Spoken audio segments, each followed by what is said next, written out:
Hai Church, Shalom. Jumpa lagi dalam program Aku dan Keluargaku, sebuah program dari GCIC yang akan menolong saudara untuk membangun keluarga yang tangguh berdasarkan kebenaran firman Tuhan. Hari ini tema kita adalah kasih yang mempersatukan. Ketika pria dan wanita berkomitmen untuk masuk di dalam sebuah pernikahan, maka komitmen mereka akan dideklarasikan dalam acara pemberkatan pernikahan. Pemberkatan pernikahan akan membuat pria dan wanita menjadi satu. Namun proses untuk menjadi satu tidak berhenti saat hanya pemberkatan pernikahan. Proses itu akan terus terjadi untuk menjadi satu ketika suami istri ini hidup di dalam kehidupan pernikahan dan akan terus berlanjut sampai maut memisahkan keduanya. Pemberkatan pernikahan tidak secara otomatis akan membuat pria dan wanita menjadi satu di dalam kehidupan pernikahan. Secara hukum, ya, mereka menjadi satu. Namun untuk menjadi satu hati, satu pikiran, satu visi, itu perlu sebuah proses yang harus terus-menerus dibangun di dalam sebuah kehidupan pernikahan. Firman Tuhan dalam Kejadian 2 ayat 24 sampai 25 mengatakan demikian. Sebab itu seorang laki-laki akan meninggalkan ayahnya dan ibunya dan bersatu dengan istrinya, sehingga keduanya menjadi satu daging. Mereka keduanya telanjang, manusia dan istrinya itu, tetapi mereka tidak merasa malu. Nah, kalau kita membaca ayat ini, maka ayat ini tidak berdiri sendiri karena ada kata sebab. Jadi kita harus lihat secara utuh dengan peristiwa yang sebelumnya. Jadi peristiwa ini atau ayat ini didasari oleh ketika Adam melihat Hawa dan Adam mengerti bahwa Hawa ini adalah bagian dari tubuhnya. Kita belajar minggu lalu bagaimana Hawa adalah bagian dari tubuh Adam. Jadi ketika Tuhan membawa Hawa kepada Adam, Adam berkata, inilah daging dari dagingku dan tulang dari tulangku. Dan Adam menyadari bahwa Hawa ini adalah bagian dari tubuh Adam. Dan ketika Adam menyadari hal ini, Adam mengerti hal ini, maka Adam itu bersatu dengan istrinya. Nah, bersatu berasal dari bahasa Ibrani dabak yang artinya melekat.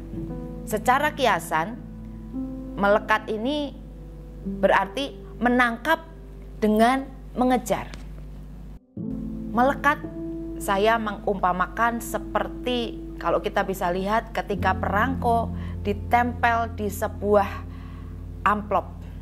Ketika perangko itu ditempel dan menempel, maka untuk membuka kembali perangko tersebut maka tidak akan dapat dengan mudah dilakukan. Akan ada salah satu bagian, entah itu perangko atau amplopnya akan terkelupas dan menjadi cacat. Karena sudah melekat, ketika dipisahkan tidak dapat dilakukan dengan sempurna. Nah, pria dan wanita merupakan dua pribadi dengan karakter yang berbeda. Secara gender berbeda, secara fisik berbeda, emosional berbeda, intuisi juga berbeda. Keduanya memiliki perbedaan yang sangat signifikan. Namun ketika seorang pria bersatu, tadi bahasa Ibraninya dabak, yang artinya menangkap dengan mengejar wanita atau istrinya, maka mereka akan menjadi satu. Jadi yang melakukan respon yang agresif ini adalah pria. Pria ini untuk menjadi satu dengan wanita, maka dia harus menangkap dengan mengejar wanita itu supaya bisa menjadi satu.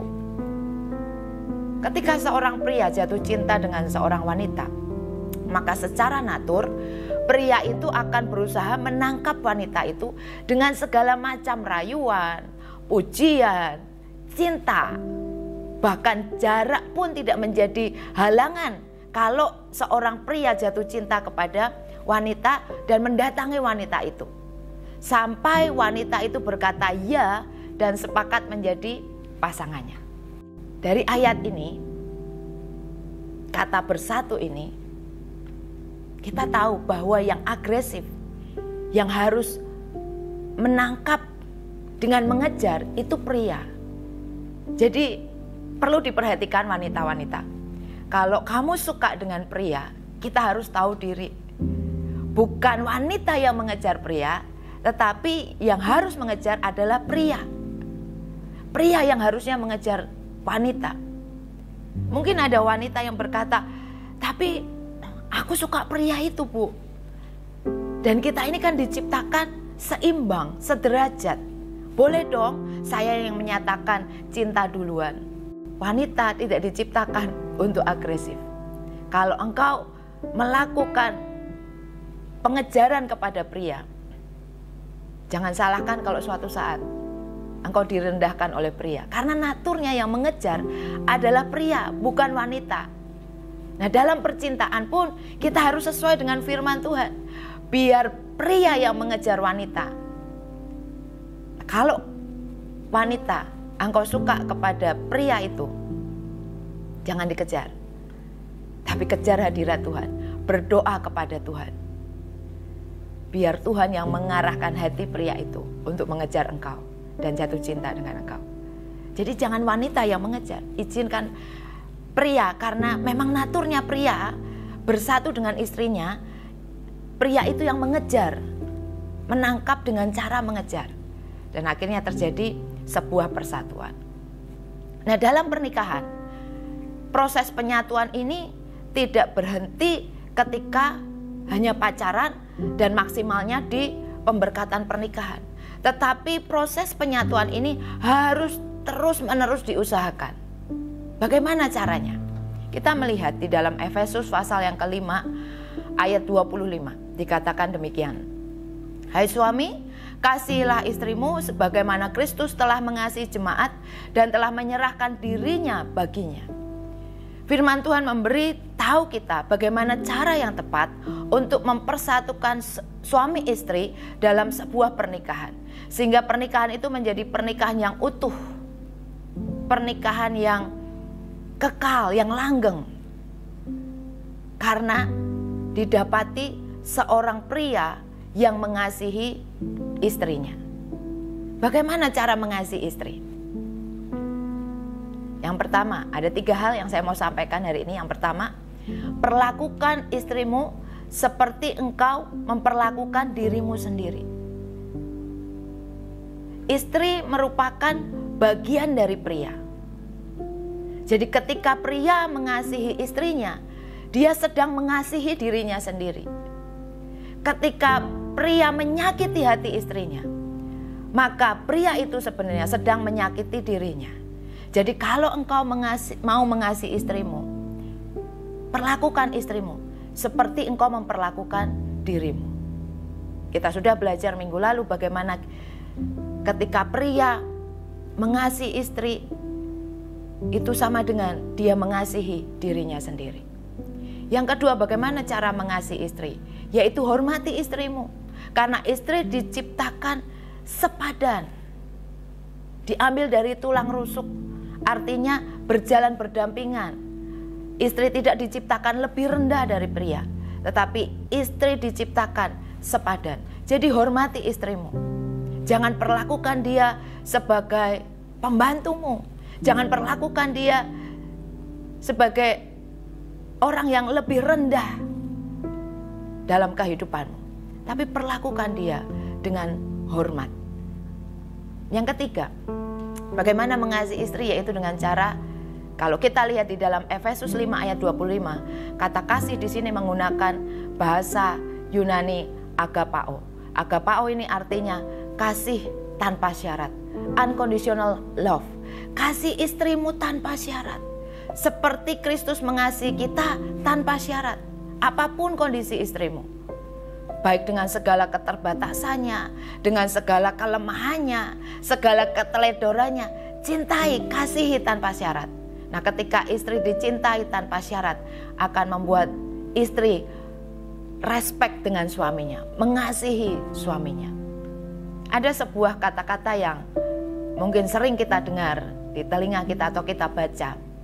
Dikatakan, if a man expect a woman to be an angel in his life, he must first create heaven for her.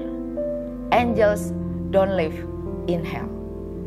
Jika seorang laki-laki menginginkan wanita menjadi malaikat dalam kehidupannya, pertama-tama ia harus menciptakan surga bagi wanita itu. Malaikat tidak hidup dalam neraka. Nah, suami-suami, kalau engkau mau melihat malaikat di rumahmu, engkau ingin dilayani oleh malaikat, yang pertama yang kau lakukan, ciptakan dulu surga di dalam rumahmu. Ketika seorang pria bisa menjalankan fungsinya untuk mengasihi keluarganya, maka ia akan menyingkirkan yang namanya pemberontakan dalam keluarga. Entah pemberontakan oleh istri maupun oleh anak-anaknya. Seorang pria yang mengasihi istrinya adalah teladan bagaimana anak-anak belajar untuk memahami arti gereja. Karena kasih seorang suami kepada istri itu melambangkan kasih Kristus kepada jemaatnya. Jadi para pria, jangan berhenti untuk mengejar istrimu seperti caramu ketika mula-mula engkau mendekatinya. Engkau bisa melakukan segala cara untuk menaklukkan hatinya. Mari kejar seperti dulu engkau mengejar calon istrimu. Perlakukan dia seperti dulu engkau ketika mendekati dia, sampai hatinya takluk dan berkata ya untuk menjadi pendampingmu. Ketika seorang pria mengasihi istrinya, akan mempermudah seorang istri untuk bisa tunduk kepada suaminya. Tanpa kasih, maka wanita akan bertindak tanpa rasa hormat. Firman Tuhan di dalam Kolose pasal 3 ayat 14-15 berkata demikian. Dan di atas semuanya itu, kenakanlah kasih sebagai pengikat yang mempersatukan dan menyempurnakan. Hendaklah damai sejahtera Kristus memerintah dalam hatimu, karena untuk itulah kamu telah dipanggil menjadi satu tubuh, dan bersyukurlah. Kasih akan membuat suami istri dengan perbedaan karakter menjadi satu.